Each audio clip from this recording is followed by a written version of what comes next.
Welcome, ladies and gentlemen. My name is Brian McLogan, and in this video, we are going to work on what you need to know for analytic trigonometry. So this is the next unit in our precalculus class, and I just wanted to go over some common problems and processes that will help you prepare for the chapter in analytic trigonometry. So what we're going to do is we're going to work on rationalizing the denominator. We're going to work on simplifying and applying some operations, adding and subtracting rational expressions, as well as simplifying like a complex fraction and just, fractions just with numbers. Then we're going to practice solving quadratic equations using different techniques such as the square root method and factoring.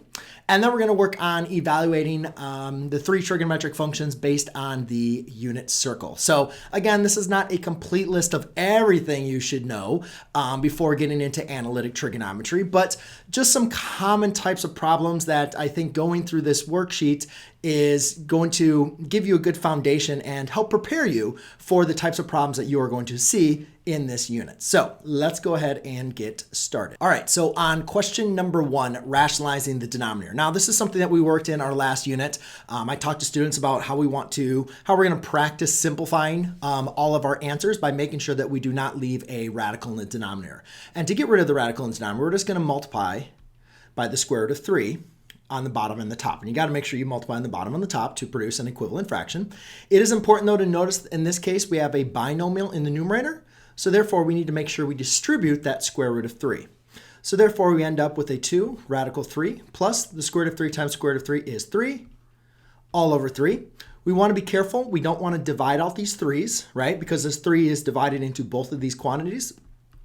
So you could write it like this, or, some students will see, it could also be written like this, where you could divide that 3 into both of them. This chapter, I think the tough thing about this chapter is there's a lot of different ways we can write the answer. And it's difficult because when we get into, multiple choice type of questions, like all 3 of these could be answer choices, right? So you just have to make sure you understand how you can, different forms of each answer. But typically for simplicity purposes, I'll usually just leave it as one fraction. That's fine with me. But it's important to sometimes understand distributed or rewriting as multiplication with a fraction. Now, the next problem is here. If I was going to do my, rationalize the denominator, most people are like, all right, well, it's square root of 2, just like you did before. But the problem is, since there's a binomial in the denominator, you're always going to have a radical, right, in this denominator, because square root of 2 times 1 is square root of 2, and then you get rid of the radical here. So remember, the purpose of rationalizing the denominator is to get rid of the radical. So what we're going to do is want to multiply by the conjugate.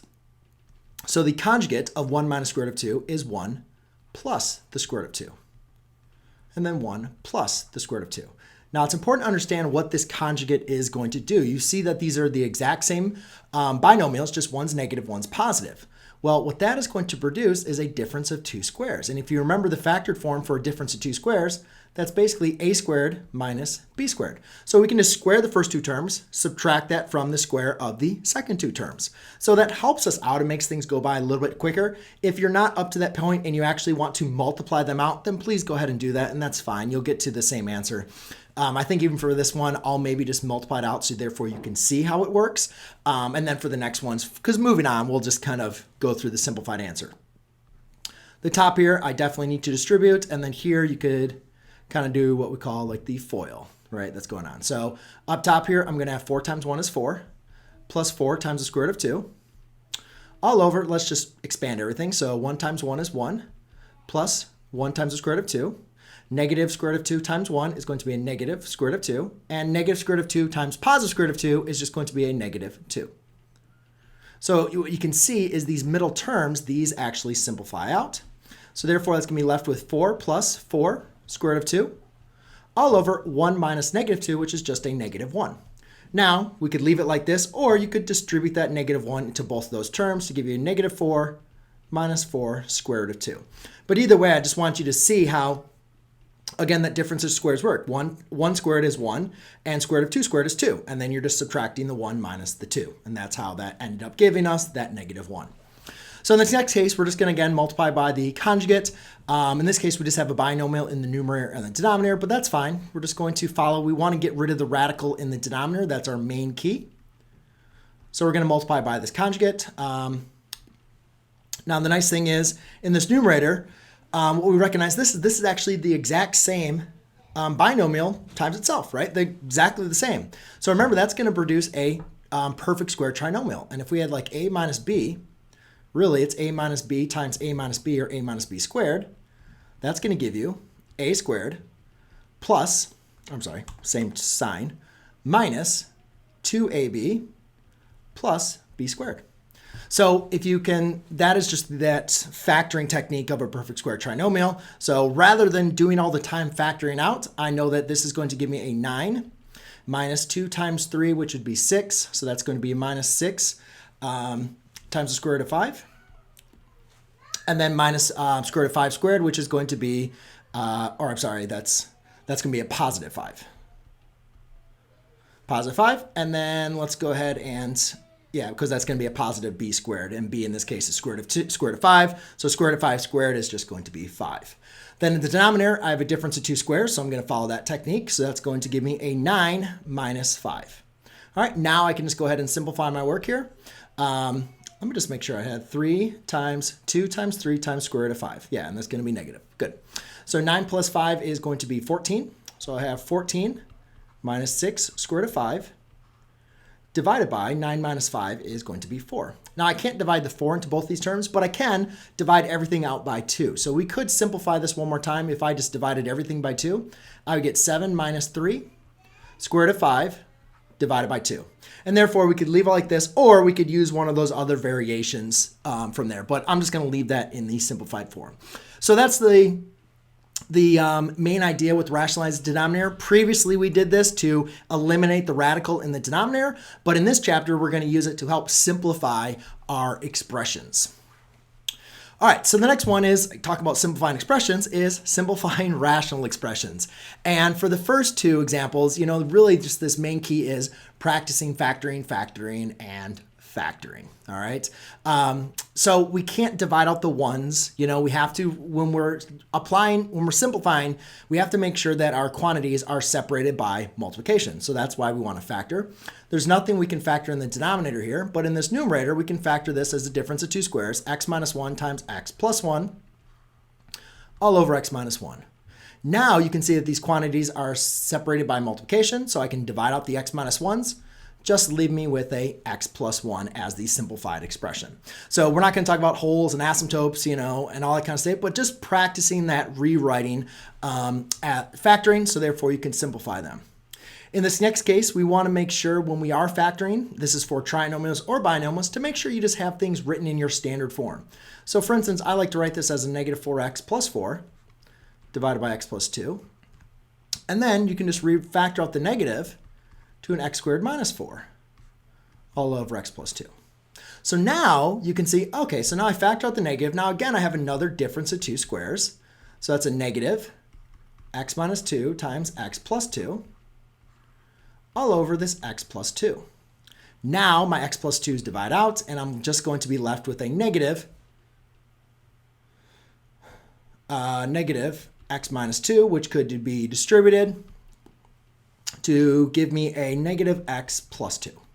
Okay, so again, just remember, you know, as you're simplifying, sometimes simplifying is not as obvious, so you might need to rearrange the terms before you can go ahead and simplify them.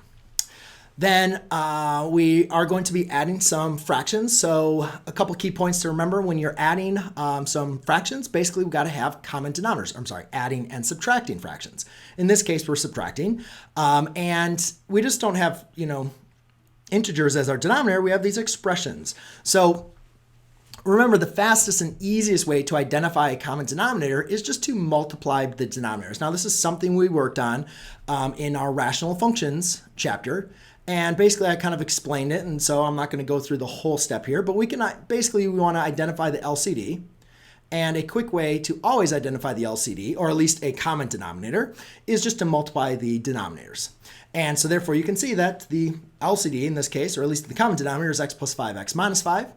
So therefore, to obtain common denominators, I'm just going to multiply here by x plus 5 over x plus 5, and here x minus 5 over x minus 5. All right. Now, we can simplify this. So therefore, this is going to be x minus 5 all over x minus 5 times x plus 5. Now be very careful and remember this is a negative 2, right? So what I'm going to do is I'm going to rewrite this subtraction as an addition problem. So I'm going to rewrite this as a positive negative 2 times x plus 5. So instead of writing, plus and negative is the same thing as subtracting. But this just allows me just to go ahead and x minus 5 times x plus 5. Now I can apply this division here. And you can see that my denominators are the same. So therefore, I can just go ahead and combine the numerators, and then put them over a common denominator. So I'll just write this as, it's right here. So I'll write this as an x minus 5 plus, let's see, negative 2x minus 10. And it's really, really important that you recognize here this, that you recognize that negative 2, first of all, that it's a negative, and you have to multiply it by the x and the 5. A lot of students will just make the mistake and they'll just leave a negative 2x plus 5. But you got to make sure you apply that distributive property. We don't really need this plus a negative 2x. We could just write minus 2x, but I'll leave it there just for the sake of accounting purposes. Then we have x minus 5 times x plus 5. And let's simplify that one more time. So let's see, I can combine the x's. So that's a negative x minus 15 all over my common factor of x minus 5 times x plus 5. Now, sometimes we want to multiply the denominator, but a lot of times it's just easier to leave things in a factored form. And it will depend on our question on when we need the question on what we're supposed to be doing, as well as the instructions, if we should be multiplying this out or doing anything further. But for my class, at least the general operation is getting a common denominator and then applying your operation. So the next one is one of those cases where it doesn't make sense to actually multiply them. So the LCD is not x cubed, because x times x is give you x cubed. Because the idea here is if you look at like the multiples of x and x squared, you can see that x divides into x squared and x squared divides into x squared. So the smallest denominator that they actually both divide into is x squared. See, in this case, they had nothing in common, right? Or they're like x plus 5 did not divide into x minus 5, and x minus 5 didn't evenly divide into x plus 5. So that's why we had to multiply them. But in this case, you can see that actually I can get away with just multiplying this left side by x over x. When I do that, I get a 2x minus x squared all over x squared plus 3 over x squared, right? So you could, there's nothing wrong with doing the LCD of x cubed and then multiplying this by x over x and this by x squared, but it's just more work that you're gonna have to simplify later. And now you can see that there's really nothing I can add up there. So I'm just gonna write those as one expression here. So we have a negative x squared plus 2x plus 3 all over x squared. And then actually, let's factor out this negative. So we had x squared minus 2x minus 3 all over an x squared. It's not going to help us simplify this. We could actually factor that, though. I'm not sure how that would help us out in this case, but you could write this as x minus 3 times x plus 1 over an x squared, if we needed to simplify it, or if you're looking for something special. But again, just that looking into applying the operation and then looking to further simplify things is something that could come up. So, typically that is going to be fine. We want to combine our operations. But again, just be on that lookout to be able to kind of further simplify things. All right, for the next one, the complex fraction. So we don't have any variables here. We're just going to deal with some numbers and just kind of practice some things. Like, complex fraction is basically when you have a fraction with more than one fraction. You have fractions within fractions. So there's a couple different ways we could do this. You could convert the 1 into a 5 over 5 plus a 4 over 5 over 3 over 5. And then you could just now combine these fractions to 9 over 5 divided by 3 over 5. And remember, when you're dividing by fractions, the same thing as multiplying by the reciprocal. So therefore, that just gives you the answer 3. And that's nothing really wrong with that. Another way, though, that we could also do this is we notice that another way that I like to do it is just get rid of the denominators. So you can see in this case that our least common denominator, we'll just do LCD, is equal to 5. So if I multiply everything times 5, watch what happens. I get 5 plus 4 over 3, right? So if I multiply everything times 5, then I actually just eliminate all of my denominators. Now I just have one simple fraction, which is 9 over 3, which is just equal to 3. So we can apply the fraction operations, but a lot of times when we have multiple fractions, I like to think of this as just getting rid of the fraction. And then letter F just kind of comes into, I already kind of set us up over there. But again, it's just one of those common things that, a lot of times we're trying to apply operations to, an integer and a fraction. And we just remember we can always write our fraction or numbers as a fraction. So I can just rewrite 1 as 4 over 4 minus 5/4. Now I can combine those fractions to give me a negative 1/4. All right, so now let's get into the solving quadratic equations. And this was really important because I wanted to kind of go through the different kind of phases of solving quadratics because it's one that gets a lot of students tricked up all the time. Notice in the first 3 examples, there's only one x squared, right? So all I have to do is just use my inverse operations. I can just add 1 to both sides. Then I have 4x squared is equal to 1. Then I divide by 4 on both sides. Therefore, I'm left with x squared equals 1/4. Now, I just undo squaring by introducing the square root. Now, remember the rules of square roots. If you have the square root of a over b, that is equal to the square root of a over the square root of b. So therefore, I get x squared. And again, also remember you have to include the plus or minus, right? So x is going to equal plus or minus the square root of 1 over the square root of 4, which is really plus or minus 1/2. Okay, because you can square root of 1 is 1, square root of 4 is 2. The next example, kind of do the same thing. We're going to add a 3 to both sides. Then we have 4x squared is equal to 3. Divide by 4, divide by 4. So now we have x squared equals 3/4. Introduce the square root. X is equal to plus or minus the square root of 3 over the square root of 4, which can be simplified to plus or minus the square root of 3 over 2. Okay, so again, it's nice when we only have this x form, we can just undo our operations using the reverse order of operations. So we'll add 1 here. 2x squared equals positive 1. Divide by 2. X squared equals, x squared is equal to now 1/2. And now I'm going to introduce the square root. So x is going to equal plus or minus the square root of 1 over the square root of 2, which equals plus or minus 1 over the square root of 2. And just like in last class period, we're going to want to rationalize that denominator. So we'll get plus or minus the square root of 2 over 2. So I've already shown a lot of rationalizing the denominators, so that's why I'm kind of getting to that step.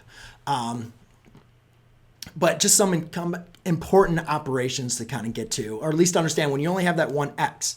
So the next round, we have 2 x's. So we can't use our inverse operations. Like the biggest mistake I still see people do is they'll add an x to both sides and they get like x squared equals x, and then they square root both sides and they're like x equals plus or minus like square root of x. And it's like, no, that's not going to work. We can't answer our questions with that. So we have to understand when we have more than one x, unfortunately, we got to go back to our factoring days.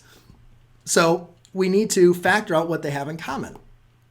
And in this case, they just have an x in common. So by factoring out an x, I'm left with an x times x minus 1 equals 0. But now I have a product equal to 0. So therefore, I can apply the zero product property. So I can say x equals 0 and x minus 1 equals 0. Therefore, x is equal to a positive 1. And voila. Very, very little work that I had to do. In the next example, I have a negative 2, x squared minus 2x. So again, I'm going to subtract out a negative 2x. So now not only do they have an x in common, but also a negative 2. So by factoring on a negative 2x, that's going to leave me with an x minus plus 1 equals x, equals 0. Now, it's very important. Like, I made a little mistake, right? But I immediately checked my work. And what I did was I multiplied the negative 2x times x, okay? And negative 2x times positive 1 is going to give me negative 2x.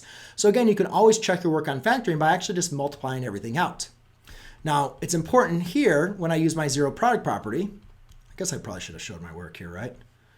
Let's just write that down here. Again, all I was simply doing is adding a 1 to both sides, okay? So here, you're going to divide by a negative 2. but you're still going to get x equals 0. So you can see that negative 2 is a scalar. It doesn't actually change my 0 here. In this case, I'll subtract a 1 on both sides, and x equals negative 1. All right. The next one here, now we're going to factor out a positive 2. We don't want to factor out a 4 because 4 doesn't factor, evenly divide into 2. So we're just going to factor out a 2x again, positive 2x. So that'll give me an x plus 1 equals 0. And therefore, I can say 2x equals 0 and x plus 1 equals 0. And therefore, you can say x equals 0 and x equals negative 1. Okay?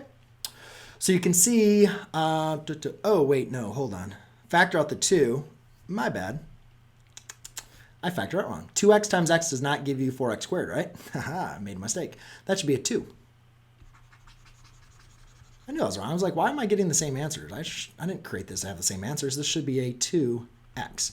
2 times 2x is 4x squared. 2x times 1 is 2x. Good job. So it's a 2x plus 1 equals 0. Now I have to subtract 1, then divide by 2. So x equals a negative 1/2. A lot going on. All right, so, but when we had two terms, we could just factor out a common term, and then that automatically rewrote our expression as a product, and therefore we could apply the zero product property. In the next round, we could see that we have trinomials, and hopefully you remember from our factoring practice that trinomials can be factored into a product of two binomials. But again, you notice that every single time of these, this is a product equal to 0. So all we got to do is figure out what are the numbers that create these two binomials that we can multiply to give us this. And notice how I did a is not equal to 1. Okay, so we're picking this up a little bit. Now again, if I need to get my first two terms, how do we get 2x squared? Well, that comes from multiplying the first two terms. So that's going to be a 2x and an x. How do we get the last two terms? That is from multiplying, or how do we get a negative 1? That's from multiplying the last two terms. So that's going to be a -1 and a +1, right? To get a negative one number has to be positive, one number has to be negative. The problem is we don't know which one. Should we do a -1 here and positive 1 here, or should we do a positive 1 here and a negative 1 here? And again, a lot of this, you could just do both and then figure out which one does work. And for a lot of students that struggle with that, I would recommend just practicing that. What I like to do is look at the middle term. And since the middle term is positive, I know that the product of my inner and my outer need to add up to a positive x. So therefore, my product, the larger of my two products for inner and outer needs to be positive. So if I know I'm going to be multiplying a 2x times 1 and an x times 1, well, that's going to be a larger product. The 2x times this positive 1. And this is going to be a smaller product. And again, we're combining those together. When you FOIL, or you distribute property, you combine those middle terms, and you're going to get a, so those middle terms will add to give you an x. And again, you can just do a quick check. 2x times x is 2x squared. -1 times +1 is -1. Negative x, positive 2x. Positive 2x plus negative x is a positive x. But now I have a product equal to 0. So 2x minus 1 equals 0, and x plus 1 equals 0. Therefore, add 1, divide by 2, x equals 1/2, x equals -1. So the next one, we see a trinomial, we're say, okay, same thing. But now in this case, notice my middle term is negative. So since I already did this work, I say, oh, it's going to be the exact same thing, right? Except now the larger of my inner and my outer needs to be negative. So I want this to be negative, that to be a +1. And again, go and check your work if you don't believe me, but it's right. So 2x plus 1 equals 0, and x minus 1 equals 0. Therefore, x equals -1/2 and x equals +1. Now in the next example, again, we see this 2x and 1. So I say, well, all right, it's going to be a 2x again and an x. The last two terms is +1. So that could be a +1 and a +1, or a -1 and a -1. And I look at my middle term, and since my middle term is positive, my two 1s have to both be positive. So therefore I have 2x plus 1 equals 0 and an x plus 1 equals 0. So therefore, x equals -1/2 and x equals a -1. All right, so for the last one is just evaluating based on the unit circle. So we really need to make sure we remember the first quadrant of the unit circle. So I'm not going to go through all of these angles. I don't have enough room to kind of rewrite them out there. But I told my students in our trigonometry unit they needed to know these coordinate points and the angles that they refer to. They also need to remember that the cosine of an angle represented the x coordinate, the sine of an angle represented the y coordinate, And the tangent of an angle represented the y over the x on the unit circle. So those are definitions when we had points that were on the unit circle. So square root of 3 over 2, comma, 1/2. This one was square root of 2 over 2, comma, square root of 2 over 2. And the last point was 1/2, comma, square root of 3 over 2. Okay, so remember the first angle is pi over 6 or 30 degrees. The second angle is, let's actually see if I can write that in there. Pi over 6. Next angle is pi over 4 or 45 degrees. This angle was pi over 3 or 60 degrees. And this angle was pi halves or 90 degrees. Okay, so I'm not going to rewrite those all from there because I just want to kind of get through these answers as simple as possible because, again, when we kind of get to this chapter, we want to know the cosine of pi halves is the x coordinate at pi halves, which is just 0. The sine of pi over 4 is the y coordinate for pi over 4, which is square root of 2 over 2. Tangent of pi over 6 is that's going to be the y coordinate over the x coordinate. Oops. And the y coordinate over the x coordinate, since we've already done this multiple times, is going to be square root of 3 over 3. The tangent of 0 is the y coordinate over the x coordinate, which is just 0. Tangent of pi over 3 is going to be just the y coordinate, so that's going to be square root of 3 over 2. And the cosine of pi over 3, that's going to equal 1/2. So now let's just get to the angles, or now we have angles that are in degrees. So same kind of idea, just in degree form. So 30 degrees, that's going to the same thing as pi over 6. So that's going to be square root of 3 over 2. The sine of 60 degrees, that's the same thing as pi over 3. So that's going to be a positive 1/2. 45 degrees, that's the same thing as pi over 4. So that's going to be square root of 2 over 2 divided by the square root of 2 over 2, which is just 1. Let's actually simplify that out.